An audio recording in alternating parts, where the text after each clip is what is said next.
El año pasado cerramos en cerca de 30 millones de dólares y este año la idea es doblar. Hoy día somos 90 personas entre Chile, Perú, México y estamos abriendo Colombia ahora. Ahí viene como la primera anécdota. El 2019, como te contaba, vendimos este sobre millón de dólares. Nosotros teníamos un contador en esa época, no era el mejor contador que podíamos tener, y nosotros jurábamos que estábamos ganando plata, pero así a manos llenas. La estábamos rompiendo. Te llega enero del 2020 y puta, me acuerdo, yo estaba en la playa y me llama Max, bueno, números no me cuadran, me dijo, bueno, conectémonos. Puta, nos conectamos, empezamos a ver. Los números no cuadraban, pero cuando digo no cuadraban, no cuadraban. Nos dimos cuenta que en vez de haber ganado 200 millones ese año, habíamos perdido 200 millones de pesos. Pero bueno, el tercer socio, que es Nicolás Ulloa, él siempre nos metió en la cabeza que nosotros teníamos que juntarnos con gente que supiera más que nosotros de los distintos temas. Y en ese minuto él nos consiguió una reunión que creo que fue bastante importante en nuestra carrera, por decirlo. Fue de hecho con Lorenz Goldborn, que él era director de retail, etc. Y nunca se me olvidó la palabra, nos dijo, mira, el mercado está con cocaína. Acá hay demasiada plata en la calle, pero esto es momentáneo y esto después se va a contraer y prepárense para lo que se viene.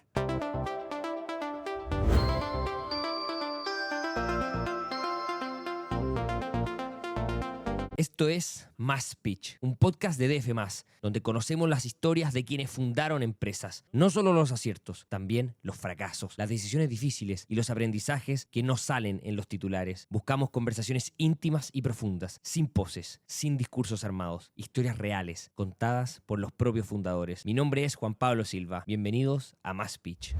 Imagínense esto, dos amigos del colegio de toda la vida que se deciden meter a vender celulares usados. Suena como a un puesto de la feria, pero estos dos amigos son José Tomás Ulloa y Max Sattler, y partió como un proyecto universitario y hoy día es Reus, una empresa de cerca de 90 personas que facturó 30 millones de dólares el año pasado vendiendo electrónica reacondicionada en Chile, Perú y México. Pero lo más interesante de eso es que cómo llegaron acá. Reus ya no es solamente una tienda online de celulares usados, hoy día son la empresa que le maneja las devoluciones a Falabella, Samsung, a Xiaomi, a Coppel en México. Reciben los productos que la gente devuelve, reciben en parte de pago, los reacondicionan y los revenden. Logística inversa. Y resulta que ese negocio, que era el que nadie quería tocar, hoy día es el gran negocio para ellos. Han levantado cerca de 10 millones de dólares con grandes fondos con los fundadores de Corner Shop y México ya le representa más de la mitad de la facturación. Hoy en Más Pitch conversamos con los dos fundadores de Reuse sobre cómo transformaron el estigma de lo usado en una empresa que se duplica todos los años. Bueno, los que nos escuchan todas las semanas saben que desde hace un tiempo contamos con el apoyo de la Reinvial, que nos estará acompañando durante todo el año. Tu APB merece estar en el mejor lugar. Tráelo a la Reinvial con asesoría experta y fondos pensados para ti. La Reinvial con un respaldo de 90 años de trayectoria. ¿Cómo están? Muy bienvenidos a un nuevo capítulo de Más Pitch. Hoy día tenemos una creatividad, tenemos a dos personas en nuestro estudio. Tenemos a los fundadores de Reuse, a Tomás Ulloa y Max Sattler. Bienvenidos, gracias por estar con nosotros. Gracias. Oye, partamos con lo básico. Un minuto, cualquiera de los dos. ¿Qué es lo que hace Reuse?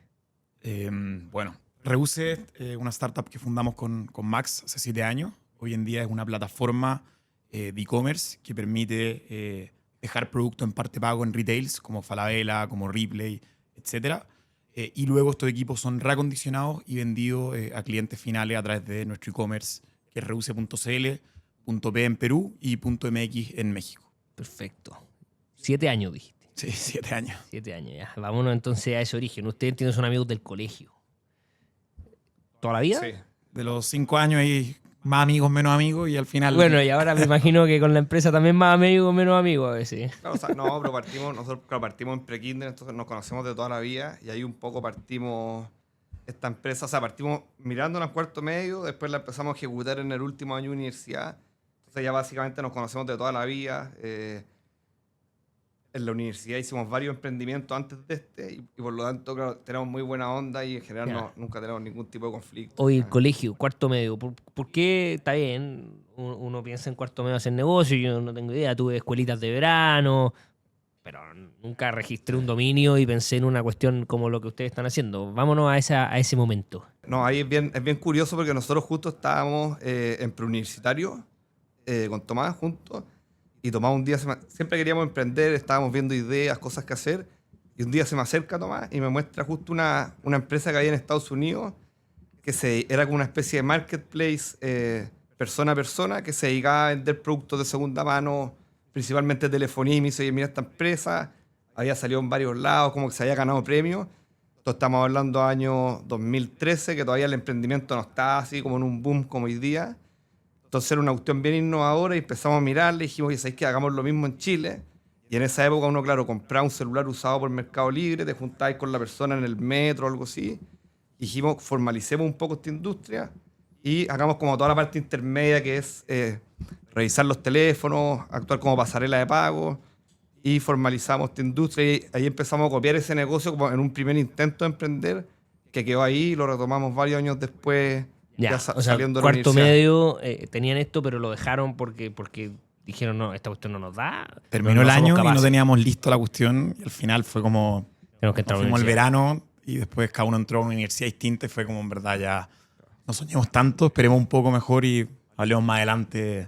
Ya. ¿Y cómo siguió? Porque dijiste que hicieron otros emprendimientos. Sí, o sea, hicimos varios antes, durante la universidad, pero emprendimientos más Spot. claro, para ir financiando los veranos, Ya, para las financiar los viajes. vacaciones, claro. Pero igual ahí, claro, nos fuimos conociendo, fuimos haciendo distintas cosas. También tuvimos emprendimientos personales, o sea, cosas que hacíamos por nuestra cuenta cada uno. Y después, claro, empezamos a ver esta idea y yo te diría que, claro, la vimos último año del colegio, después en la mitad de la universidad postulamos un Corfo, me acuerdo, que llegamos como a la final y no lo ganamos y después eso quedó ahí. Con Reusi. Sí. Sí. Ya. Y ya al final de la universidad terminando dije, oye, partamos esta cuestión y ahí un poco tuvimos nuestro primer mentor. ¿Quién y fue quién? fue un hermano Tomás Ya. y nos dice, ¿sabéis qué? Llevan 3, 4, 5 años comentándome esta idea, no han vendido nada, no han hecho nada, entonces, más que seguir dándole vuelta, prueben. Y va su velador, nos pasa como 5 celulares que tenía guardados y dice, véndanlo y vean qué pasa. Y ahí partimos, y ahí en el fondo partimos y después lanzamos como la primera versión del e-commerce, que al principio era un negocio distinto, porque la idea era intermediar lo que te conté al principio, o sea, intermediar entre personas. Y eso es lo primero que hicimos y claro, lanzamos nuestro e-commerce, empezamos a generar venta igual y ahí nos dimos cuenta que había una oportunidad bien grande en este mercado de segunda mano de formalizarlo y también obviamente mucha gente interesada porque cada vez ha ido subiendo más los precios de la tecnología nueva. Entonces, claro, empezamos a ver esta oportunidad que había y ahí un poco parte la empresa. Pero ustedes no tenían absolutamente ninguna idea de cómo se arreglaba un celular, de cómo, No. cómo reacondicionar un celular. Éramos emprendedor PowerPoint. Casi nos definió mi hermano, que tenía unas presentaciones filete.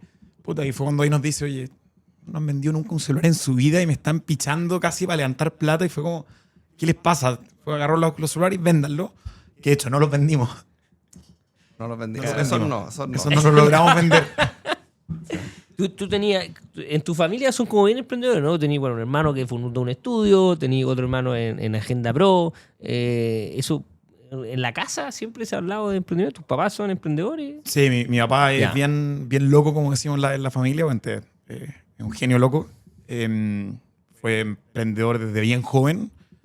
Armó distintas empresas en distintos rubros. Entonces, nos pasaba que en las mesas familiares se conversaba de negocios desde que tengo 15 años y Max era parte de la mesa familiar, pues era mi mejor amigo y estaba siempre ahí metido. Efectivamente, tengo hermanos que están en distintos rubros, en fruta, bueno, tengo hermano que es abogado, que de hecho armó un fondo de Venture Capital pequeño. Entonces, igual como que siempre estuve un poco en el ecosistema, pero desde afuera. Ya. Bueno. El de Agenda Pro es primo, eso sí. Ah, es Pa primo, aclarar, sí. ya, bien. Sí, es mi primo. Oye, ya, estaban diciendo entonces, retoman esto. Les dicen, vendan un celular. Vendan ese celular, ese que hicieron. Hicieron un .cl y trataron de venderlo y juntarse con alguien en el metro, como se hacía en ese momento. Claro, ahí un poco lo que hicimos fue una página para... Era todo bien manual, porque dijimos, hagamos algo manual para probar. Un poco la idea era ver si había tracción. Y si había tracción, claro, veamos cómo hacer escalar el negocio, un poco como la de libro, así que te enseñaron en la universidad. Y armamos una página como solamente para vender. Entonces nosotros un poco lo que hacíamos era vender y una vez que se vendía salíamos a buscar a comprar el producto. Y entonces era como bien manual todo, claro, y ahí tuvimos millones de problemas y cosas. Y un poco nos dimos cuenta que ese modelo de negocio persona a persona, al menos en Chile, era muy difícil de escalarlo por temas de seguridad, de fraude, de robo. Claro, y generar volumen era muy difícil. Entonces fue como el primer punto donde nos dimos cuenta, oye, hay una oportunidad porque se generó tracción, se vendía, el ticket era alto y dijimos, oye, claro, hay una oportunidad grande, pero escalar esta cuestión es muy difícil porque la cantidad de puntos de riesgo es alta y desde el primer momento nos empezaron a afectar. ¿Qué problemas tuvieron en ese momento? Tú decís, Por decirte, nosotros esta cuestión partimos no me acuerdo exacto la fecha, por decirte marzo. En mayo era el primer Cyber Day que nos tocaba con esto. Claro, y vendimos harto, sin tener los productos, había que salir a buscarlos, no teníamos ni un peso, entonces teníamos que esperar a que nos pagara la pasarela, salir a buscar los productos, y de repente, claro, lo que nos pasó es que, por decirte, hicimos, no sé, 100 ventas, salimos a despachar los productos y uno de los camiones de Chile Express, que con los despachos, ponte tú que se los robaron, qué sé yo, y el tope de seguro de Chile Express tenía un monto tope, que era mucho menor al del producto. Claro, y ahí estamos en el primer problema, que no teníamos cómo pagar el fondo o Volverle la plata al cliente. Claro, cubrir la pérdida, y ahí tuvimos que salir a conseguirnos por primera vez plata para poder arreglar la primera casi situación. quiebra. Claro, sí. Era una quiebra total, de hecho. O sea, claro, si no hubierais logrado... Claro. Nos pasó eso, después nos pasó que nos vendieron productos robados, entonces al final, claro, era una cuestión que era muy, muy difícil de manejar, porque como le compráis a personas que no siempre tenían la boleta donde lo compraron o qué sé yo, era imposible manejar el negocio, que es muy distinto como lo hacemos hoy día, obviamente. Había asimetría de información enorme. Al final, tratar de juntar las dos puntas y poder ganarte un margen es difícil, porque el vendedor cree que su celular está en mejor estado, cree que vale más, y el comprador quiere pagar menos y quiere comprar algo que está en mejor estado de lo que debería estar pagando. Entonces, cuando tratáis de conectarla, es imposible cobrar, y por eso a nivel mundial, si tú veis los modelos C2C, son muy, muy pocos los que han logrado armar algo choro o potente. En el fondo ustedes están haciendo un Yapo.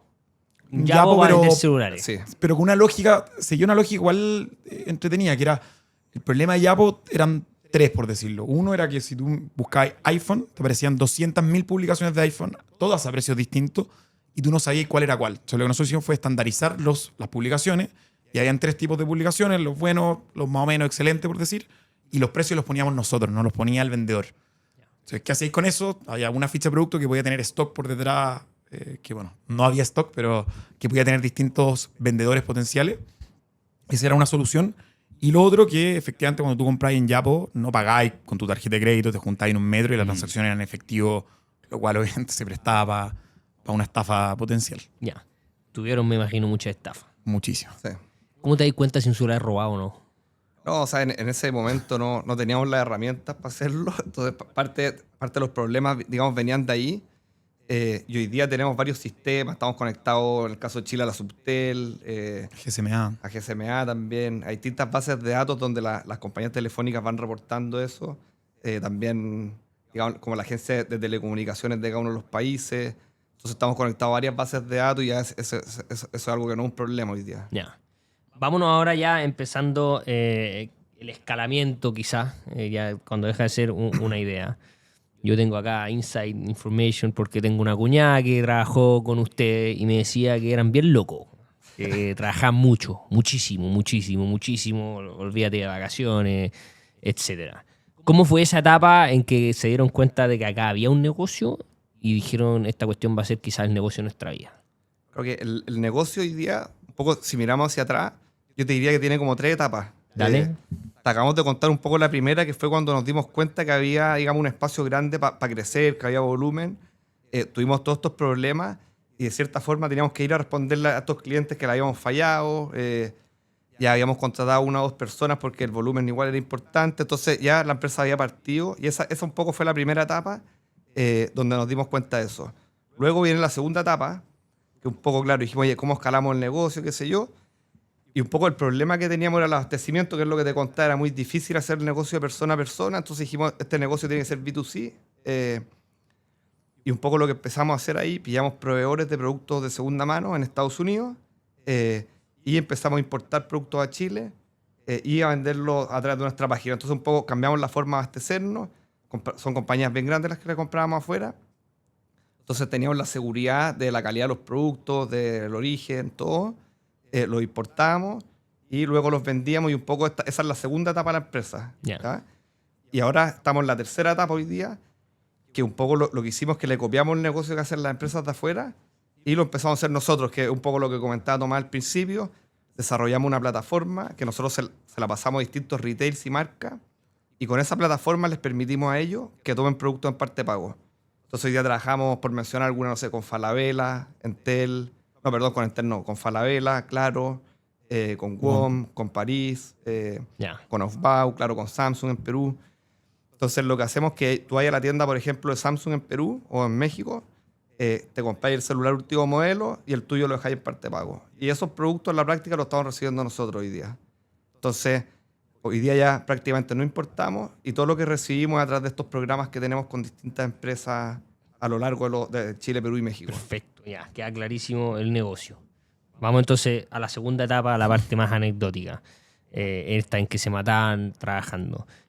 ¿Cuándo fue el momento en que dijeron esta cuestión, dediquémonos? Porque me imagino que en algún momento era como, ya, oye, está bien, pero igual podríamos buscar pega, empieza el costo de oportunidad, oye, mis amigos están empezando a ganar buenas lucas, están entrando a buenas pegas, a hacer carrera, y yo estoy acá vendiendo celulares que ni siquiera tengo el stock, estoy pasando en estafas. ¿Cómo fue ese momento? Eso fue, te diría que fue el 2019. O sea, a principio del 2019 fue cuando dijimos, cerramos 2018 con una venta normal, ¿no? ¿Qué es lo que es una venta normal? O sea, 200 millones de pesos. Ya. Pero con mucho insight y harto aprendizaje, que son los que comentaba Max. Nos dimos cuenta efectivamente había mucho apetito por productos usados, reacondicionados, pero mucho apetito por algo formal, o sea, que se formalizara un poco el mercado. Y eso se solucionaba trayendo desde afuera. Obviamente que tú sabes la procedencia, le comprabas a compañías como AT&T, o sea, compañías bien grandes. Y ahí fue cuando el 2019 ya como cambiamos este modelo de negocio y incluso dejamos de ser solo telefonía. Empezamos a decir, bueno, acá hay una oportunidad para traer computadoras, para traer tablets, para traer relojes inteligentes. Y ahí empezamos a ampliar la gama de productos y a importar cada vez más de este tipo de productos. Y ese año, de hecho, cerramos con venta casi 1.3, 1.5 millones de dólares. O sea, subió. Ese fue, te diría, el año que nos dimos cuenta y dijimos, ya, esto puede ganar plata. Nos empezamos a pagar nuestro primer sueldo, que era simbólico, que no daba para mucho, pero ya por lo menos te compensaba tu costo alternativo, que si tú de salgo o no salgo a buscar pega. Claro, y además, y para complementar a Tomás, estábamos los dos solos en ese momento. Claro, ahí fue cuando te conté, contratamos como a 2 personas y ahí, claro, entró tu prima, Mi cuñada. tu cuñada, perdón, y ahí lo que nos pasó es que crecimos casi por 7 veces de un año a otro y en realidad fueron unos pocos meses. Claro, entonces ahí sigue la cantidad, digamos, de falencia que puede tener la empresa a nivel como más corporativo o administración. Obviamente que salieron todas a flote por un crecimiento de 7 veces en 2 o 3 meses. Y claro, ahí tuvimos varios problemas y fue un poco, como dice Tomás, cuando dijimos ya esta cuestión hay que meternos con todo. Y ahí parte el camino ya, es cuando el año del 2019 que dijimos esto es, y entramos con todo y ahí metimos también nuestro primer socio inversionista y un poco empezamos a... ¿Ustedes cuando partieron esto, lo pensaron con la lógica de tener inversionista o no estuvo en la cabeza eso?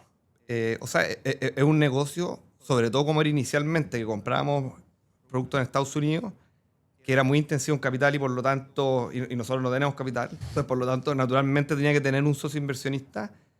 Inicialmente no estábamos mirando el mundo Venture Capital, porque tampoco era en ese minuto un negocio con componente tecnológico, sino que era un negocio un poco más tradicional quizás. Entonces, claro, metimos un primer inversionista y después nos fuimos financiando también mucho con financiamientos bancarios, fondos de deuda privada. Entonces, un poco esa fue la primera parte del camino y toda la parte de esta etapa 2 que yo te hablaba, fuimos en fondo creciendo de esa manera. Y después, un poco ya más adelante, claro, empezamos a cambiar el modelo de negocio, que después podemos entrar más en detalle de cuál es la innovación que tiene y todo. Y claro, y ahí empezamos a entrar en el mundo Venture Capital y con fondos más institucionales. Sigamos en la segunda etapa, no nos salgamos de ahí todavía. Ustedes tuvieron que empezar a contratar gente. Ahí mi cuñada era compañera tuya en la universidad, tú la conocís, ahí me imagino que hay un buen fit. Pero ya cuando la cuestión se empieza a poner seria, tenés que empezar a contratar de verdad. Hacer proceso de contratación. Me imagino que se equivocaron 10.000 veces. ¿Cómo empezaron a aprender a contratar gente? Es que eso viene bastante más adelante. Te diría que aprendimos, nos demoramos mucho en aprender. ¿Cuánto? 4 años, 3 años. Ya. Diría que recién estamos contratando hace 2 años. Y todavía con errores que obviamente son normales. Pero no, nos costó. Eso sí que nos costó mucho porque es de las pocas cosas que tú no aprendes en la universidad. Esa tú la aprendes conversando con gente, juntándote con mentores y también equivocándote. O sea, la única forma de empezar como a contratar bien es contratar mal. Ya. ¿Sí? Este 2019, entonces, que explotaron, 2020 llega la pandemia. Yo me imagino que usted la pandemia fue un golazo.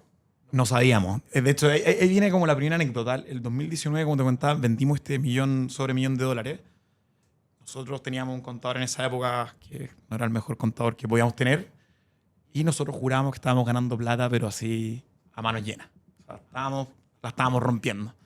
Te llega enero del 2020 y puta, me acuerdo, yo estaba en la playa y me llama Max, bueno, números no me cuadran, me dijo, bueno, conectémonos. Puta, nos conectamos, empezamos a ver, los números no cuadraban, pero cuando digo no cuadraban, no cuadraban. Entonces nos dimos cuenta que en vez de haber ganado 200 millones ese año, habíamos perdido 200 millones de pesos. Entonces esto ya no era nos teníamos que quedar. O sea, teníamos un compromiso, teníamos deudas personales, teníamos deuda con terceros, teníamos deuda bancaria, habíamos metido un tercer socio que había metido plata. Entonces ya era como, tenemos que dar vuelta a esta cuestión. Y ahí vino la pandemia, 2020. Y de hecho nos panicamos y sacamos a toda la gente. Nos quedamos yo con Max y 2 personas más. En ese momento éramos 8 y pasamos de 8 a 4. De hecho, despedimos a una persona que le tenemos mucho cariño, que estuvo con nosotros desde el principio.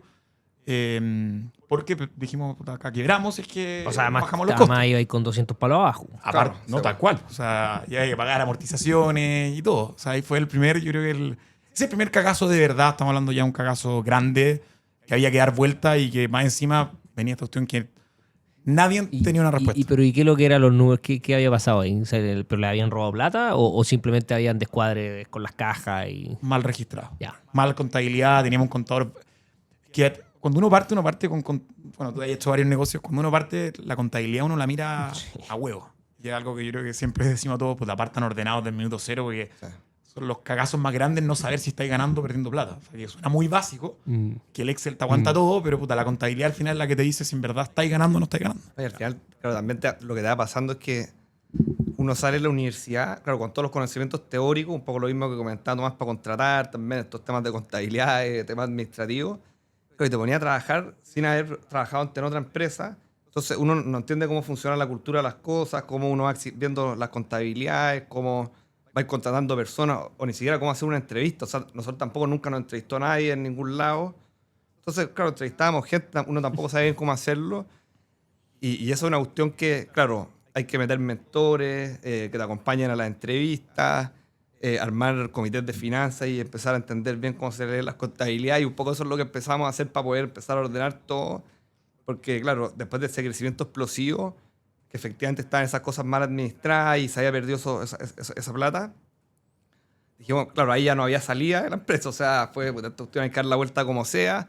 Claro, aparte de la pandemia, con una incertidumbre altísima, pero tuvimos la suerte que, claro, la pandemia para nosotros fue un golazo, o sea... Una locura. Vamos a hablar de la pandemia, pero el momento, porque tú decís, tuvimos que despedir gente porque nos apanicamos. Ese apanicamiento, no sé si existe esa palabra, pero cuando se apanicaron, ¿fue en marzo, sí, al tiro? Fue en marzo. Ya, o sea, no esperaron, no le dieron ningún beneficio a, oye, puede pasar algo. No, Llegaron y despidieron. Porque veníamos de este tema de la... No, que venías nos con dimos el hoyo, cuenta, güey. claro, de esta cuestión y dijimos, chuta, ya no había espacio para más problemas, digamos, y entonces dijimos, ¿qué hacemos? Venía la pandemia y me acuerdo que en ese momento salió ese beneficio de que podía ir como suspensión del contrato laboral, entonces dije, oye, acojámonos a esta cuestión. Nos autodespedimos, de hecho. Claro, metámosle nosotros con todo para sacar la empresa adelante. Claro, después no sabíamos lo que iba a pasar y ahí nos acompañó mucho el... Ya, ¿y en qué momento empezaron a ver los números explotando en la pandemia? Abril. Puede ser. O sea, antes de los retiros. Sí, Porque el primer retiro fue en agosto, creo. Que nos pasó, nosotros estábamos en computación muy fuerte. De hecho, parte de las cosas que fue mutando. Y no se acuerda que toda la gente la mandaron a la casa a trabajar desde la casa. Y las empresas tenían que comprarle computadores a la gente para que trabajara desde la casa. Yo me acuerdo, anécdota aquí, que ojalá no me despidan, pero en ese momento yo estaba haciendo la práctica en el Mercurio con el señor director de este diario, José Tomás Santamaría, era el editor del Mercurio. Y yo me acuerdo cuando él dijo, me voy a ir a comprar un computador.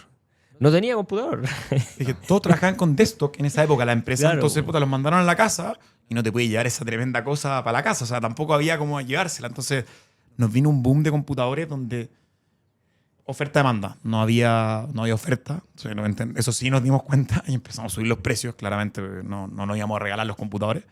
Y ahí los márgenes subieron y nos empezamos a hacer caja de verdad. O sea... ¿Y crecieron en equipo también? O sea, lo que ya se habían Nos demoramos igual, fuimos bastante Sí, o sea, precavidos. tuvimos harto tiempo. Nosotros haciendo paquetes. Claro, metiéndole solo, con un poco de ayuda. Pero claro, o sea, esta cuestión partió en abril al tiro y ya con los retiros fue una locura. O sea, con los retiros ya el problema que había es que no había inventario. A nivel mundial había poco inventario para comprar. Los retail estaban en la misma. De hecho, ahí nos empezaron a comprar los retail, que es el único año en la historia que le hemos vendido a los retail, algo que no es parte de nuestro negocio, que no nos interesa, pero era toda una locura. O sea, no había inventario, todos querían comprar, se vendía lo que sea. O sea, ¿Cuánto era una vendieron en locura. 2020? 2.7 millones de dólares. Ya, Y ganamos plata. ya. Claro. Y después el 21 ya el crecimiento fue casi por 3 después por temas de los retiros. Entonces fue una locura. Esos 2 años fueron una locura. 2021, entonces ya estaban vendiendo que 4 palos verdes. No, vendimos 8.7 millones, más o menos. ¿El 2021? Sí. ¿Y ahí ya habían metido inversionistas? ¿O Sí, solo no, a este primero? Solo de- este primero, Este primero. que un poco lo que nos pasaba es que se vendía todo de inmediato, los retail querían comprar, acceso a financiamiento había, o sea, la liquidez que había era una cuestión brutal, entonces no era tan necesario todavía recurrir a inversionistas ni nada, o sea, lográbamos ir financiando el crecimiento con la misma operación del negocio. Quiero entrar en esa escena en que ustedes, no sé, se agarraban la cabeza diciendo... Usted no era Shopify, me imagino que era todo desarrollado por ustedes, pero ¿ustedes han visto la notificación cuando te llega una venta en Shopify que suena como ¡ching! Sí, sí. A usted le da pasado la cuestión 2020-2021, pero de haber sido todo el día. Era una ¿Qué locura. pensaban y cómo pensaban también? O quizás no lo pensaron. Oye, ya, pero esta cuestión es momentánea. O sea, Ahí pasaron dos cosas. A ver, estábamos con la fiebre. Efectivamente creíamos que esto es más. Y yo creo que se demuestra nuestras proyecciones del 2021 para adelante. Puta, ahora estaríamos vendiendo 500 millones de dólares, según las proyecciones que armamos en ese minuto.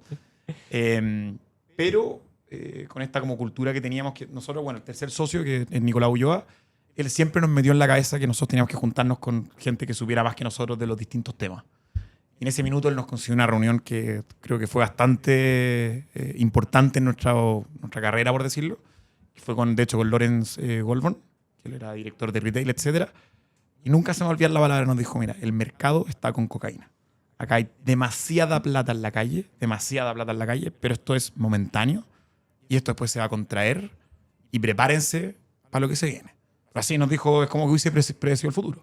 O sea, va a haber sobrestock, nos dijo. Y ahí él nos recomendó, de hecho, que diversificáramos, que tratáramos de no comprar inventario, que comprar lo menos posible, que abriéramos otros mercados. Él fue como un poco el que nos abrió los ojos en ese minuto. y ahí decidieron México. Ahí decidimos Perú primero y de ahí vino México. ¿Y Perú? ¿Ninguno se fue a vivir a Perú?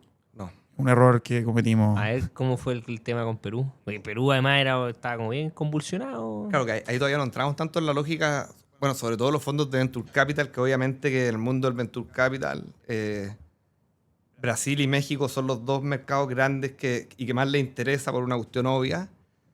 Claro, pero nosotros ahí dijimos, oye, ya veníamos un poco muy claros con todos los problemas que habíamos tenido, con la responsabilidad que habíamos tenido cada uno de nosotros en esos problemas.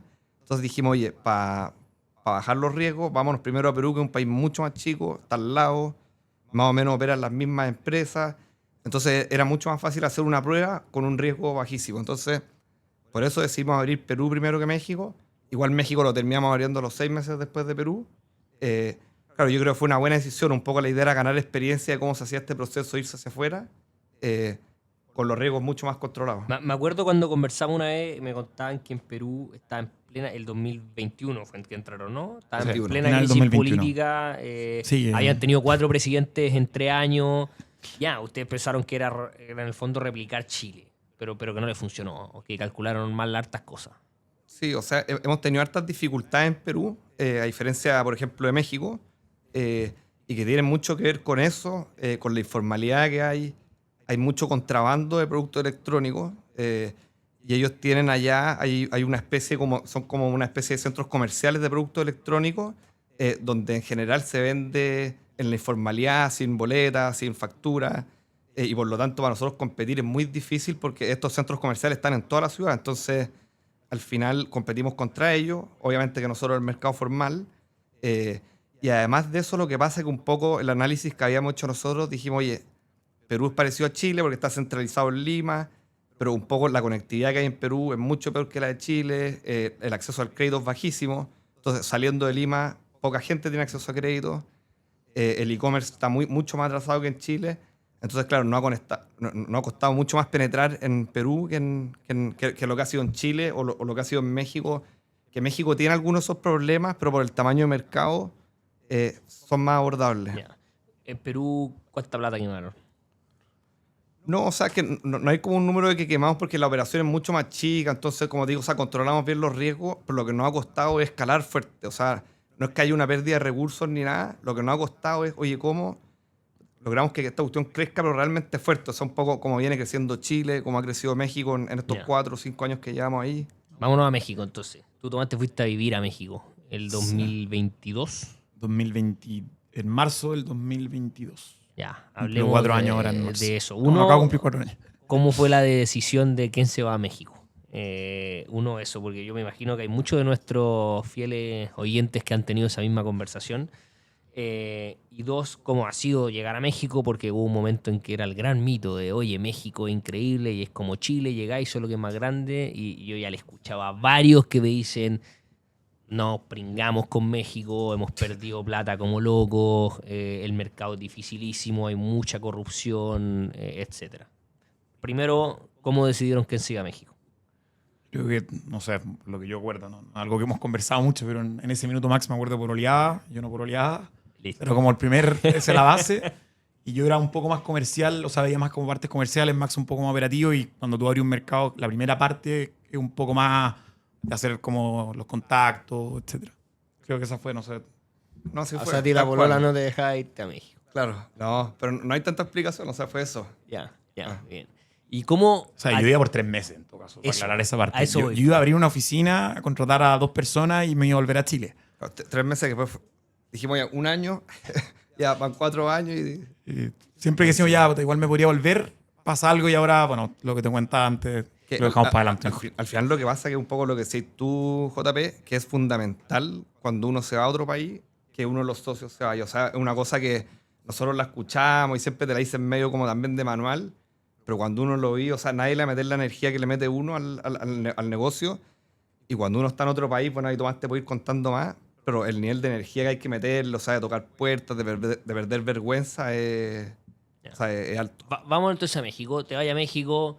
Me imagino que hablaste con algún emprendedor como, oye, ¿dónde hay que vivir? ¿Qué es lo que hay que hacer? Y empezaste a tocar puertas. Cuéntanos con detalle cómo fue tu inicio en México. Bueno, esto fue el marzo del 2022 y en esa época no había tanto emprendedor chileno en México todavía. Habían un par, pero poco.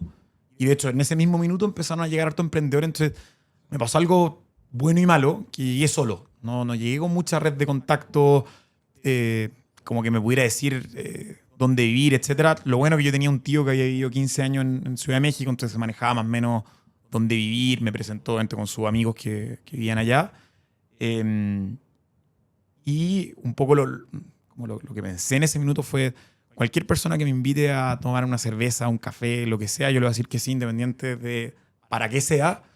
Obviamente de cada 10 cafés, uno te servía. Pero creo que eso un poco me ayudó a entrar como al principio en el mercado.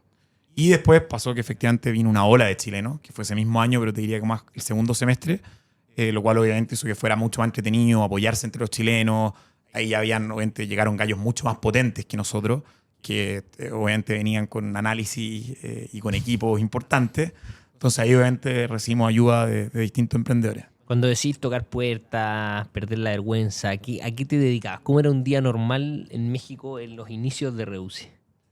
A ver, bueno, nosotros antes de que yo me fuera abrimos la sociedad y el banco, de manera que eso creo que ya está demasiado repetido en todos lados, pero es súper complejo abrir una sociedad en México. No es como en Chile que tenéis sociedad en un día o si queréis una sociedad formal te va a demorar 1 o 2 semanas. En México abrir una sociedad son de 3 a 4 meses e incluso puede ser más. O sea, hacer una sociedad para poder operar. Abrir una cuenta en banco, lo mismo. Es un lío, no, es complicado, etc. Y después nuestro negocio tenía que sacar una serie de certificaciones que se llaman las NOMS, que nosotros juramos, y eso yo sí llegué a hacer eso, juramos a manos llenas que eso era algo de 1, 2, 3 semanas, nos demoró 6 meses. en sacar la primera NOM para poder partir vendiendo. De hecho, el primer teléfono en México lo vendimos en octubre o en Y yo septiembre. lo había ido en marzo. No había en marzo. Y no es que vender no era lo complejo era poder vender. Distinto. Entonces, nada, mi día a día era full dedicado a la NOM, que era ir a los laboratorios, juntarme con los certificadores, etc. Por otro lado, también ya armando el primer equipo, entrevistando gente, que por eso decía que nos demoramos demasiado en aprender a contratar, y sobre todo en otro país. Toda la gente que contratamos ese primer año no hay nadie hoy en día. Porque obviamente nos equivocamos y es parte del aprendizaje, y sobre todo que cuando tú entras en un mercado nuevo, perdís como toda la lectura. Yo no sabía cuáles eran las universidades buenas, cuáles eran las malas, cuáles eran los colegios. Como que no teníais el contexto que uno tiene acá en Chile, que uno sabe más o menos por dónde ir a buscar. Claro. Porque efectivamente uno dice, no, sí, no hay que preocuparse tanto de la universidad, del colegio, pero ayuda cuando no tenés idea. Vos. Si cuando no tenés idea no podéis jugar en una conversación de 1 hora si el compadre es bueno o malo. Y aparte el mexicano es simpático, entonces tú conversás 1 hora, te lo pasaste la raja y si este gallo es extraordinario, lo va a traer y vamos a rentar en la empresa, y pues te das cuenta que no era tan así. ¿Y qué fueron los fracasos, más que los fracasos, los errores más grandes que han tenido en México? Lo que te ha hecho irte quedando.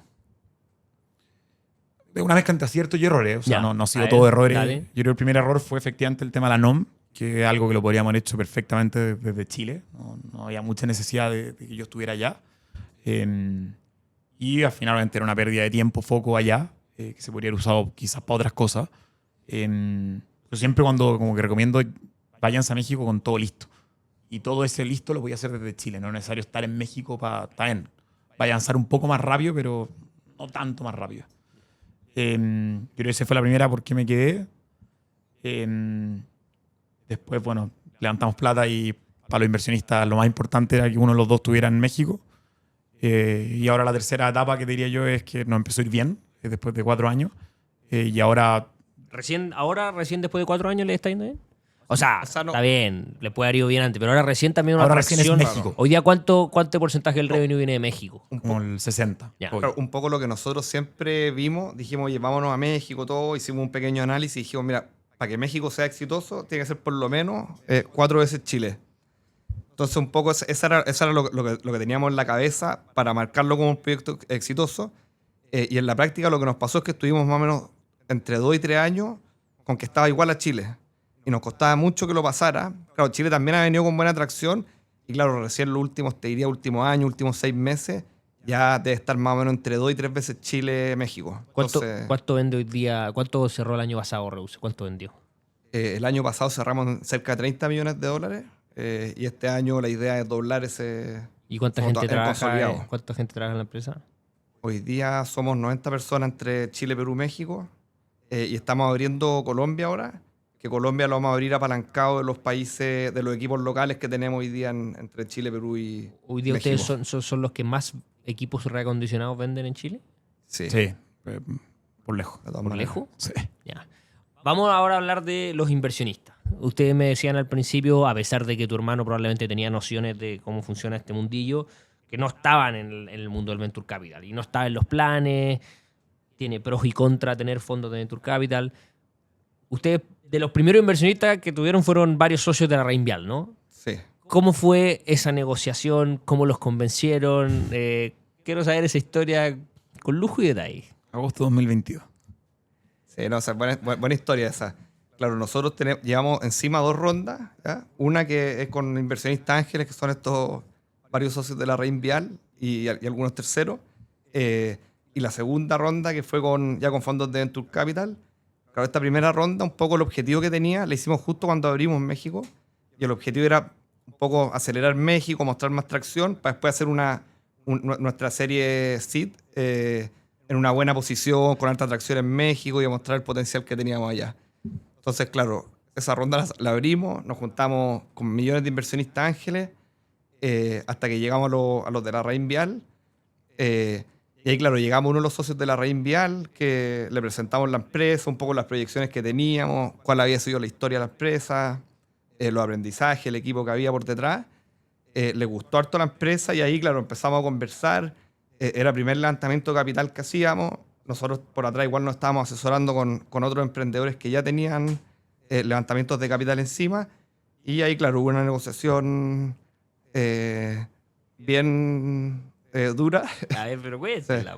Y ahí cerramos la ronda. Pues tú decís, fue una anécdota entretenida. Sí, Todavía no he escuchado la parte entretenida. No, porque pasaban dos cosas. A ver, también pasó que ya estábamos en 3 mercados. Efectivamente, no contamos la otra parte mala. Después del 2021, esta fiebre, vino el 2022. El 2022 fue un año para el olvido para nosotros, el único año en la historia que hemos decrecido, lo cual para un empresario, o sea, para cualquiera en verdad, es terrible. Te duele, te marca, hasta te da vergüenza contarlo un poco. Y ese fue el primer año que crecimos y hubieron muchos problemas. Y dentro de los problemas que identificamos, que si queríamos seguir creciendo y queríamos llevar esta empresa a 100 millones, a 200 millones, tenía conceptualmente un problema de working capital, que era lo que explicaba Max, que era muy intensiva en capital de trabajo. Y ahí fue cuando empezamos como a cuestionarnos el modelo de negocio, a ver esto que hacían los gringos de trading, cómo lo hacían estas compañías de seguro, cómo lo hacían las telco en Estados Unidos y en Europa. Y ahí recién dijimos, ya tenemos que cambiar como el modelo de negocio. Y ahí fue cuando, de hecho, armamos un área de tecnología y contratamos una CTO. Obviamente, cuando tú armas un área de tecnología, necesitáis plata. O sea, necesitáis pagar buenos sueldos, el equipo te crece y te crece bastante en costo. Y la ronda nació un poco por malos resultados. 2, por una oportunidad de hacer un cambio de supply que teníamos, que obviamente venía a cambiar un poco el cómo nosotros nos financiamos la compra de los equipos. Y 3, porque habíamos abierto 2 países sin ningún peso, que eso también obviamente tiene un costo, porque no te deja escalar tampoco. Claro. Entonces, fue un poco divertido porque al final llegamos a ello y obviamente teníamos que un poco como, no sé si llegaría a aceptar la primera oferta, pero no podíamos perder tiempo negociando. Entonces, obviamente nos hizo una oferta bastante agresiva que la verdad jamás nos hemos arrepentido, porque más allá de cuánta plata fue, con qué valorización fue, que eso da lo mismo. Toda la ayuda que nos dieron después de eso ha sido realmente impresionante y te diría que vale mucho más que lo que nos diluimos. Ya.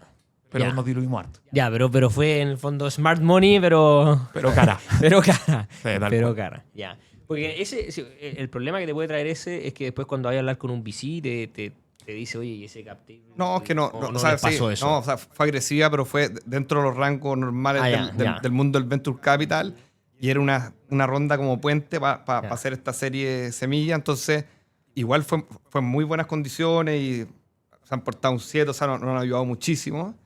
Y claro, y el foco era, como te decía, mostrar esta atracción en los otros países. Un poco lo que decía Tomás, el 2022 fue un año bien duro. Te diría que el último que nos ha tocado, o sea, de pasarlo Mal de verdad. mal, y un poco en ese minuto lo que nosotros decíamos o pensábamos y un poco hablábamos con nuestros socios era, oye, ya llevamos en el negocio casi 4 años, con mucho aprendizaje, ya tenemos los países abiertos. Claro, habíamos tenido distintos tipos de problemas. Los problemas del 2022 no fueron problemas de administración como lo que habíamos tenido antes, fue que se juntó, Problemas de mercado. claro, llegó a Luca el dólar, Claro. después problemas de liquidez, problemas de inventario en todo el mundo, en todos lados. Habían excesos de inventario después de lo que había pasado el 2021. Entonces eran factores que nosotros no controlábamos tanto. Fue un poco la primera crisis que nos tocó vivir, que dentro de todo igual la manejamos bien, yo creo. Y veníamos con toda esa experiencia. Entonces un poco lo que se valoraba mucho es que ya hoy habíamos aprendido harto. Y ahí es donde parte como la tercera etapa de la empresa que yo te hablaba antes, que un poco es una etapa de profesionalizar la empresa, traer bueno. Hoy día tenemos un foco en el talento, pero brutal. O sea, te digo, lo más importante que hoy día en la empresa son las personas. Después podemos contar más cómo ha ido cambiando el modelo de negocio, pero sin ese talento es imposible armar lo que hemos armado hoy día. Entonces, un poco la invitación a estos socios fue, oye, súmense a Reuse, digamos. Nosotros, está toda nuestra energía puesta en esto, todo este aprendizaje ganado, y hoy día hay que profesionalizar la empresa.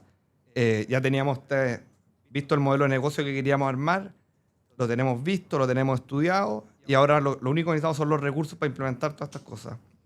Y ahí ellos se suman y parte esta tercera etapa. Antes de pasar a la tercera etapa, quiero hacer doble clic en este momento en que lo pasaron tan mal. ¿Cómo manejaron eso? Me imagino que cada uno personalmente lo hizo, pero además los dos como equipo. Quiero saber eso. ¿Cómo manejaron estos malos ratos? hablaron con gente, deporte, meditación, no tengo idea. Quiero saber cómo manejaron esto para no quemarse y decir, chao, sacó esta cuestión, vendamos a un retailer a precio huevo y nos vamos para la casa. O sea, siempre hay esta presión además, porque hoy día más uno tiene presión, tenía a los inversionistas, a los socios, a la gente que trabaja con nosotros, que hoy día son 90 personas, entonces al final son 90 familias que ya hay encima prácticamente, los clientes, los proveedores. Entonces, claro, tenemos hartas responsabilidades y esa cuestión te pone una presión adicional. Claro, y en momentos malos ya es duro y ahí lo hemos pasado mal. Yo te diría que primero nos apoyamos mucho entre nosotros dos, siempre nos apoyamos muchísimo. Tenemos los tremendos socios que siempre nos están apoyando muchísimo en este tipo de cosas, en cómo abordar estas situaciones. Obviamente que ellos entienden el nivel de presión que hay que manejar. Y ahí, claro, cada uno tiene sus técnicas. Yo por mi lado, claro, hago harto deporte y también algunas cosas como un poco para poder desconectarse y relajarse. Yo escuchaba la otra vez a un emprendedor que le preguntaban como que era lo más difícil en estos momentos de presión y me cuadró perfecto y un poco, yo diría que es como estar presente en los lugares donde uno está, porque pasa mucho que por la presión, por lo conectado que estáis con el trabajo, claro, tú puedes estar sentado comiendo con tu familia, pero en la cabeza está ahí en otro lado. O está ahí con los amigos en una comida, pero la cabeza en otro lado. Entonces un poco yo diría que lo más difícil es como estar presente donde uno está. Y para eso, claro, hay cosas, por ejemplo, hacer deporte después del trabajo o hacer cosas de relajación. Yo creo que esa cuestión te desconecta muchísimo. ¿Tú, Tomás, cómo lo manejaste? Igual estoy un poco operado de los nervios. Ya. Tiendo a estresarme no mucho, pero obviamente me estreso. Creo que a mí me ayudó harto el hecho de que los asesores que teníamos, con la gente que estabas conversando, a diferencia de las veces anteriores, nos decía un poco que lo que estaba pasando era algo a nivel mercado. Que eso igual es como consuelo de tontos, por decirlo de alguna forma, pero igual te deja un poco más tranquilo que... A ver, o sea, nosotros con Max nos decíamos, no hemos sacado la cresta, estamos haciendo bien las cosas, o sentíamos que estábamos haciendo bien las cosas, o sea, había algo que nosotros no podíamos controlar, que obviamente era esto que estaba pasando en el mercado. Entonces igual me tranquilizaba un poco. Y lo otro que lo comentó Max, pero que para mí por lo menos es demasiado importante, con Max nunca, y hasta digo, los 7 años que llevamos siendo socios, nunca él me ha echado la culpa de nada y yo jamás le he echado la culpa de nada a Max. Y eso creo que tiene un precio que no... o sea, si nos mandamos una cagada, es de los dos. Y nos hacemos cargo y al revés. La pregunta es, ¿cómo salimos de la cagada? No empezamos a buscar culpables, ni empezar a tirarnos la pelota de un lado al otro. Como que eso también, el estar alineado, nos ha ayudado un montón. Ya, buena. Vamos entonces ahora a la tercera etapa que has comentado tú, Max. Ya como con un tercer pivot, con socios, con Venture Capital, con presión, etc. Yo diría... ¿Cuándo parte esta tercera etapa? Esta tercera etapa de partir más o menos hace 2 años, que fue cuando entraron estos socios inversionistas ángeles con la invitación que le hicimos. Y un poco, claro, con esa plata empezamos a acelerar los países, a implementar este modelo de negocio. Y después de eso invitamos a estos fondos de Venture Capital ya cuando teníamos el modelo probado. Y un poco te diría que es la etapa más entretenida que ha tenido la empresa, porque claro, ya nosotros veníamos con una madurez trabajando 7 años, con muchos mentores, con un equipo atómico que tenemos hoy día en los 3 países. Y un poco el modelo de negocio cambia ahora, un poco lo que te contaba Tomás, que desarrollamos esta plataforma tecnológica, cerramos estos partners con que trabajamos al final con las marcas trabajamos con marcas, con retailers y con distribuidores, y también con las telefónicas, más grandes de cada uno de los países donde estamos. Y un poco lo que vamos haciendo ahora es que recibimos productos en parte pago, tiene un ciclo de capital de trabajo completamente distinto. Entonces hoy día nuestro negocio para crecer ya no depende de tener digamos, recursos para comprar mercadería, sino que depende de tener, digamos, de nuestra capacidad tecnológica de retomar productos, más la parte comercial de lograr cerrar estos acuerdos, y a través de eso hoy día podemos crecer un poco, entre comillas, sin límite. Y esa es la tercera etapa que ha tenido esta empresa, que nos ha permitido crecer muchísimo. Y un poco estamos hoy día con el foco 100% en eso, y además de eso estamos viendo nuevos negocios que también son bien entretenidos. Nos estamos metiendo hoy día en el mundo de los seguros y el financiamiento también, los cuales vamos a distribuir ambas cosas a través de nuestro canal propio, que es nuestro e-commerce propio, pero también a través de nuestros partners. O sea que tú puedes ir, por ejemplo, a una marca de teléfono acá a su tienda, te compráis el celular nuevo, dejáis el tuyo en parte de pago y el nuevo te lo lleváis con un seguro de accidentes, de robo. ¿Qué es de usted? Que va a ser nuestro. ¿Están armando una aseguradora? No, estamos armando esto ¿O con un partner? Lo estamos armando en conjunto con Chubb. Perfecto. Sí, como TPA. O sea, nosotros vamos a operar el seguro y el underwriting lo va a hacer la compañía de seguro. Ya, perfecto. Entonces, claro, un poco esta tercera etapa, y ahí no sé si complementar algo, Tomás, pero se ha visto muy marcada por profesionalizar la empresa. Hoy día, como te decía, tenemos un equipo realmente atómico con gente de primer nivel que vienen de las mejores empresas. Nosotros nunca nos hemos vuelto locos contratando porque levantamos una ronda y contratamos a 100 personas, pero sí lo que hacemos es que contratamos en las posiciones clave, gente realmente buena, y un poco eso es lo que hemos hecho hoy día y es lo que nos ha permitido, o sea, tú miráis esta empresa hace 2 años y el potencial que tiene hoy día, o sea, es otra empresa, los números que está teniendo hoy día son de otro nivel, como te decía, el año pasado vendimos $30 millones, la meta de este año son 60 millones, ya estamos en marzo, la empresa va en presupuesto. Entonces, un poco el nivel de profesionalismo que se ha llegado es bien alto, todavía nos queda muchísimo por delante, pero o sea, estamos realmente contentos y motivados como con la fuerza que está llevando la empresa en este momento. ¿Cuánta plata han levantado ustedes? Como 9 millones. Como 9 millones, ya. ¿Y quiénes, además de todos estos socios que hablamos antes, está Seaya, Catay? Catay, ahora se llama Catay Latam. Ahora es Catay Latam, ¿verdad? O sea, Catay Latam, ese es como el fondo que lideró la primera ronda SID. Ahí entró también Dalus Capital, que es un fondo mexicano que es de los como buenos. Ignia, que también un gran fondo de México. Entró Angel Hub, que es un fondo de inversionistas ángeles, pero que entre ellos arman un fondo, como vehículos de inversión. Entró Silence VC, que es un fondo de Estados Unidos. Y entraron también los 3 fundadores de Corner Shop, que armaron un fondo que se llama Buena Onda. Hablemos de esa, porque me acuerdo que había una anécdota ahí entretenida con los Corner Shop, quizás también hay con Ming Po. Yo tuve la suerte de conocer a Ming Po, no le entendí todo lo que hablamos, pero gran personaje. ¿Cómo llegan a los Corner? ¿Cómo se dio esa inversión y cómo los han ayudado fuera de las lucas?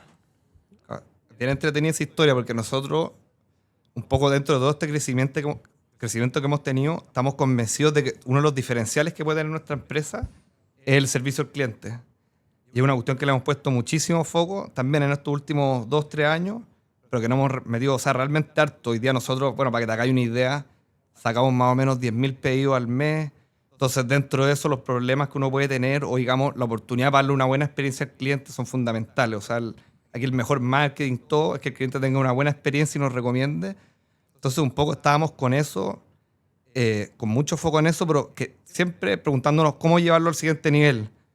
Entonces, justo estábamos haciendo la ronda y uno de nuestros socios nos dice, oye, les quiero presentar a uno de los fundadores de Corner Shop porque ellos tenían un foco en la atención al cliente, pero de otro nivel. O sea, realmente una cuestión, hacían cosas de otro planeta en servicio al cliente.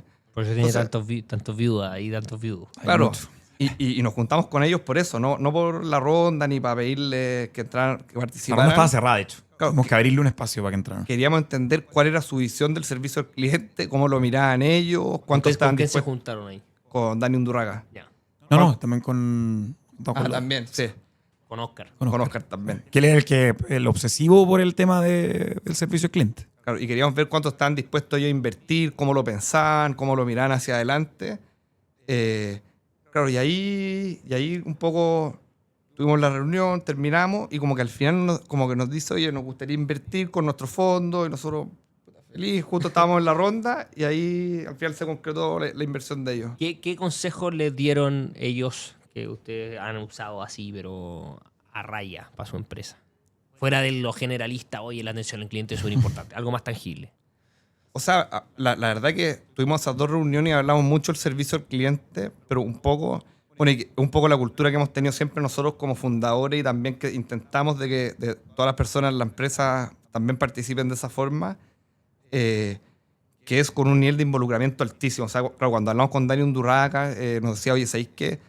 Nos hablaba del servicio al cliente, sus ideas de cómo lo miran, pero ellos estaban todo el día metidos en el CRM atendiendo clientes, mirando cuáles eran los problemas del cliente, respondiéndole ellos al cliente, o sea, con una compañía gigantesca, ellos respondiéndole al cliente, y eso es algo que nosotros intentamos de replicar y estar muy metidos, o sea, en el contacto con el cliente, de ir a nosotros a atender de repente clientes físicamente, de atenderlos por los chats y un poco empezar a mirar cuáles realmente los problemas que tienen nuestros clientes para poder implementar soluciones y cosas para atenderlos mejor. Ya, ¿y le ha funcionado? ¿Han visto cambios así significativos? Sí.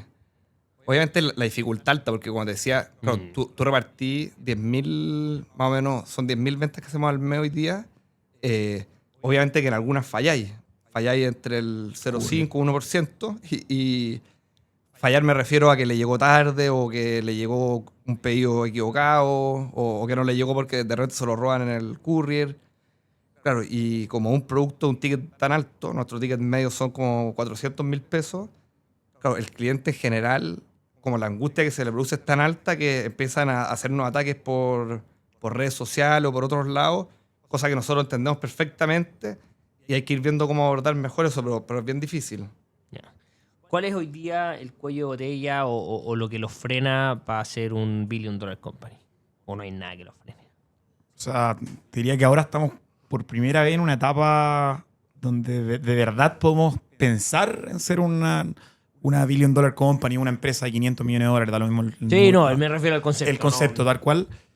Por primera vez tenemos algo que de verdad tiene un valor importante. O sea, un poco quizás no lo profundizamos tanto, pero esta plataforma de trading está integrada a los POS de grandes retail, de las telcos, de las marcas. Tenemos relación directa con Samsung, con Oppo, con Xiaomi, con Huawei. O sea, pero relación directa. Y el hecho cuando tú te integras con una plataforma al POS, al punto de venta de esta empresa, primero es trading, pero después puede ser buyback, después puede ser seguros, después puede ser financiamiento. O sea, tenéis la primera parte hecha, tenéis el contacto con su fuerza de venta, las posibilidades son millones. Entonces, como que el hecho de lo que hemos logrado y las alianzas que tenemos, o sea, tenemos más de 20 alianzas con empresas en Chile, Perú, México, varias de esas también están en Colombia, por eso estamos aperturando Colombia, nos hacen un poco mirar en grande y poder pensar que esta cuestión, estamos en la partida de algo muy grande.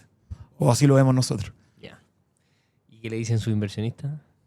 Sentimos que están bastante felices. Están alineados. Sí, están alineados. Sí. Igual el camino al éxito de Reus, que se lo han planteado. O sea, hay varios caminos. Hoy día la verdad es que estamos con el foco en hacer crecer la empresa, en profesionalizar los equipos, en seguir cerrando partners. Se nos viene la apertura de Colombia ahora. Y estamos con mucho foco en eso hoy día. Obviamente que uno siempre desde el punto de vista estratégico está viendo dónde puede haber un posible exit. Nosotros nos metimos en el mundo del Venture Capital y los fondos después necesitan desinvertir la plata. Entonces, claro, es una cosa que estamos mirando siempre. Y la verdad es que con la empresa que hemos construido, con toda la estrategia que hay por detrás, hay varias oportunidades de éxito eventualmente que se podrían dar. Nosotros hoy día, si tú miráis nuestros negocios, estamos metidos básicamente en 4 verticales de negocio. Una que es el e-commerce, que es por donde vendemos, que es un canal bien importante y hay actores muy grandes afuera. En Europa y Estados Unidos hay compañías bien grandes, la más grande está valorizada en 6 billions, entonces son empresas súper grandes. Después, por otro lado, estamos metidos en el mundo del recondicionamiento, servicios técnicos, que ahí no hay tantos actores. El tercer punto que para nosotros es fundamental es todo el tema donde tenemos metido hoy día el trading, que es esta plataforma que le permite a los retailers recibir en parte de pago. Que ahí tenemos competidores muy grandes, que son compañías de seguros, las más grandes son de Estados Unidos, y ellos también eventualmente, digamos, en la medida que nosotros tengamos una buena plataforma, buenos acuerdos, podría serles de interés. Y por último, la cuarta vertical que estamos, digamos, son nuevos negocios que hoy día estamos entrando en el mundo de los seguros y en el mundo del financiamiento, que son 2 lanzamientos que tenemos para este año que deberían estar saliendo más o menos el segundo trimestre del año. Ya. Cuando créditos para comprar. Para comprar. Mira, seguro es vender seguros de daño y accidente y error a través de nuestro canal propio, pero también a través de nuestros partners.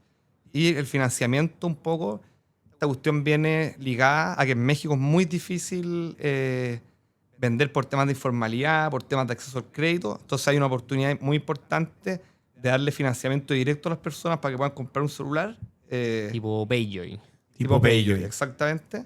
O Galgo en moto. Bueno, Galgo, claro. moto, Kavak en auto. Exacto, Tal cual. exacto. Entonces ahí tenía una oportunidad gigantesca para darle acceso al crédito a las personas Y un poco nosotros partimos mirando esto y dijimos, oye, si damos acceso a crédito, vamos a tener mucho más potencial de venta en nuestro canal propio en México.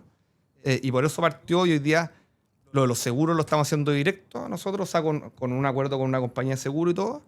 Y los financiamientos lo vamos a hacer a través de un partner con una empresa, con una startup que se llama Simple. Perfecto. Ya, o sea, el crédito no es directo de ustedes. No es directo nuestro. Pero vamos a Pero participar de... Pero no tienen que tener el capital de... Claro. Tal cual. Queremos aprender el negocio. Cuando conversamos, me acuerdo que estaban hablando de abrir tiendas físicas. ¿Eso sigue en la cabeza o no? Está siempre en carpetas. Es una conversación mensual. ¿Ya? ¿Y por qué no lo han hecho? Porque, ¿O por qué lo querrían hacer? O sea, todavía queremos hacerlo, pero queremos abrir una tienda por país, tener una flagship, que al final nos hemos dado cuenta que igual te ayuda para el tema de la marca, genera confianza, la omnicanalidad sabemos lo potente que es. Tampoco nos queremos ir al chancho a ponernos a abrir tiendas, porque obviamente eso perdía foco.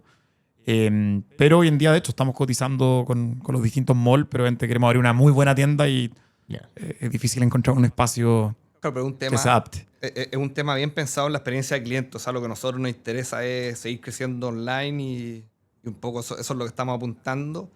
Pero hay países, sobre todo como Perú y México, que el tema presencial es muy importante para la experiencia del cliente, para que vea que somos reales, para que entiendan la calidad de los productos. Entonces, un poco ese es el foco de la tienda física. Yo nunca en mi vida me he comprado un equipo tecnológico reacondicionado. Puedo no ser el público, tampoco. Pero ¿cómo me convencís tú de que me compre algo en Reduce? De que mi próximo celular lo compre en Reduce o mi próximo computador lo compre en Reduce. Tomás, el vendedor. No, bueno, de partida te diría, mira, cómpralo y pruébalo 30 días y si no te gusta, te devuelvo la plata. O sea, que eso se lo hago a todos mis amigos que siempre me dicen como, pucha, quizás me puede fallar. Bueno, cómpralo. Y si al día 30 no te gustó, sentís que te falló algo o incluso lo querés cambiar, te lo cambio por otro o te devuelvo la plata. ¿Y es más barato? ¿Es más barato? Bueno, ¿Qué porcentaje más barato es? es un 20-30% más barato que el nuevo, que cuando estamos hablando de tickets altos, o sea, te querés comprar un computador de 2 millones, ese 30% estamos hablando son 600 lucas. No es menor. Y el reacondicionado, hay un... Yo no cacho nada de este mercado. Entonces, por ejemplo, no sé, pues, si tú querés comprar un iPhone, ¿te sale iPhone de hace X años reacondicionado o reacondicionado nomás y tú no tenés idea si es que es de hace 2 años, de hace 3 años? Reacondicionado. Nosotros sabemos. Por el modelo. Nosotros sabemos, pero obviamente eso no se transparenta al público porque en un mismo SKU podemos tener 200 en stock. Pues no tendría que hacer 200 fichas de producto, lo cual obviamente la experiencia de compra sería malísima. Pero lo que estamos haciendo ahora es que y esto debería estar listo para la segunda mitad del año, pero tú te vas a meter en nuestra página y vas a tener 3 tipos de calidades. Vas a tener calidad excelente, bueno y aceptable. Y cada una un poco para lo mismo que decís tú, para que el cliente pueda entender mejor qué es lo que está comprando. Nos pasa mucho, por ejemplo, que vendemos productos también que son open box de repente. Nosotros vendemos incluso también hoy día estamos vendiendo electrodomésticos y ese tipo de cosas por estos acuerdos que tenemos con las marcas. Entonces tenemos mucho electrodoméstico open box, que el producto está nuevo, la caja fue abierta nomás. O electrodoméstico, el producto está nuevo, pero tiene una raya al lado. Entonces el cliente cuando se mete y lee, no sé, refrigerador, no sé qué, recondicionado, claro, tú decís, oye, esta cuestión la habrá usado alguien, estará limpio, o sea, esas cosas apunta a la gente. Uy, o sea, me pregunto lo mismo. Claro, entonces si tú le puedes como acercarte a la expectativa que tiene el cliente, al final puedes cobrar más por lo que está muy bueno y menos por lo que está, digamos, en condiciones... Todo lo nuestro está funcional, porque puede tener más daño estético, qué sé yo. Lo mismo las baterías, de hecho, lo vamos a separar entre 80, 90, 100, porque efectivamente, como nosotros recondicionamos, hay un porcentaje como 20-30% de los teléfonos que nosotros le cambiamos la batería y se la cambiamos por una nueva, por donde el teléfono pasa a tener 100% de batería, pero si tú compras JP te puede llegar con 100, te puede llegar con 90, te puede llegar con 80. Entonces eso también lo vamos a adherir. Por un lado, obviamente, va a ser revenue management y por otro lado también para mejorar la expectativa de los clientes. Max, tú has hablado harto del equipo humano, de lo importante que es para ustedes la cultura, etcétera. ¿Qué cosas han hecho? ¿En qué se han inspirado? ¿Cómo han construido la cultura interna de Reduce? ¿Cuáles son así sus máximos que son intocables? Sí, la verdad que, o sea, es algo que es difícil de lograr y bueno, partimos por armar un pequeño área de recursos humanos muy enfocado en la cultura. Y ahí lo que nos interesa, al final la cultura viene básicamente o principalmente de los dueños, los fundadores y también de los cargos más altos que son al final también los encargados de ir bajando esta cultura en su equipo. Y lo que nosotros hemos intentado siempre hacer en la empresa, o sea, lo que más nos interesa a nosotros son dos cosas. Uno, que es el trabajo en equipo. Cuando tú haces una empresa, en tan poco tiempo uno la hace crecer tanto, lo que te empieza a pasar es que tienes diferentes equipos, 3 países distintos, ahora se va a sumar Colombia, son 4 países. Entonces, lograr que el equipo comercial esté, por ejemplo, cohesionado entre todos los países es difícil, que entienda las diferentes culturas es difícil. Entonces, lo que nosotros intentamos de promover mucho es el trabajo en equipo, y con eso me refiero a los equipos de los distintos países. Hemos armado toda la parte como la malla, digamos, del organigrama, donde hay varios cargos regionales un poco para que se produzca esto de que los valores se vayan bajando en toda la empresa.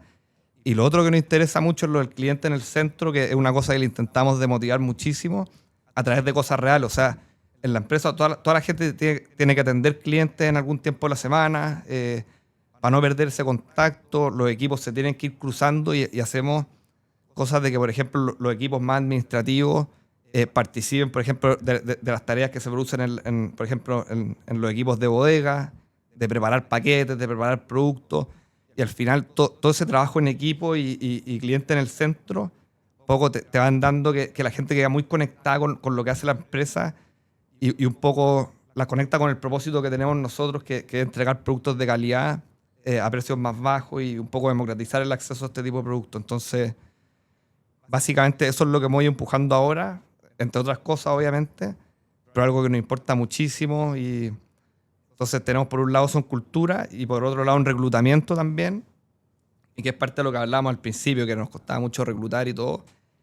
Nuestra empresa igual es, de cierta forma, es compleja porque es una empresa operativa, pero también tiene tecnología, de startup. Entonces al final cuesta mucho pillar gente que venga con esa velocidad, con esa hambre de hacer cosas, de involucrarse en los proyectos, y con la capacidad, digamos, o sacando esa parte como tan corporativa, porque aquí realmente hay que meterse en las cosas y son todos proyectos bien complejos, que hay que trabajar en equipos, que son equipos de distintos países, entonces es difícil. Y ahí le hemos metido mucho foco a la parte del reclutamiento, de traer gente que cuadre con este perfil, que sean bien movidos, que les interesa harto trabajar. Nosotros en general se trabaja harta hora, y por lo tanto, claro, tenéis que buscar gente que está dispuesta a eso y también ver cómo motivarla para que estén, digamos, arriba del carro. ¿Y cómo la motiváis? Bueno, hay distintas cosas. Obviamente, nosotros, más que tantos beneficios de flexibilidad que hay algunos con teletrabajo, ese tipo de cosas, lo que más nos interesa es a los cargos más, digamos, que vemos que son clave, y gente que también, más que el cargo, a veces son las personas que tienen la capacidad de mover la aguja. O sea, nosotros, ese es el concepto que usamos. La gente que tiene esa capacidad, que da lo mismo donde esté, pero se empiezan a interesar en otros proyectos que no tienen nada que ver con su cargo o a mover gente. Esa gente nosotros la vamos incentivando a través de darle ciertos stock options, para que puedan participar, digamos, del éxito de la empresa. Y siempre estamos viendo cómo incentivarlos, cómo subirlos de cargo, y un poco eso es lo que vamos haciendo. Sorry, ¿cuánto rato llevamos? Ya voy a ir terminando entonces. ¿Cuánto llevamos? 1:05. 1:05. Ya. Para ir terminando, me encantaría que cada uno por separado me diga, primero, qué es lo que sueña que sea Reus en 5 años más.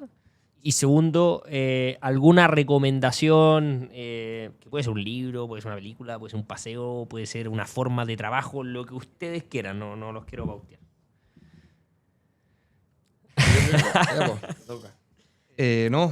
O sea, en 5 años más nos encantaría que la empresa esté operando en Chile, Perú, México, Colombia, y ahí eventualmente Brasil, con grandes acuerdos con estas empresas, muy metidas en el mundo de los seguros y financiamiento, un poco en la misma línea que vamos hoy día.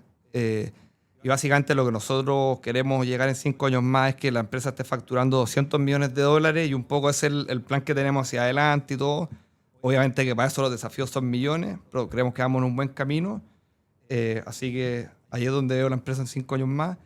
Y recomendación, me acabo de ir de vacaciones y me leí un libro bien bueno que se llama Good to Great, de Jim Collins, bien bueno. Así que interesante. Tomás. Bueno, en mi caso, yo veo, bueno, muy parecido con Max, como siempre digo, estamos bien alineados. Veo Reus en 5 años más como el líder, por un lado, en venta de productos reacondicionados en LATAM, en varios mercados.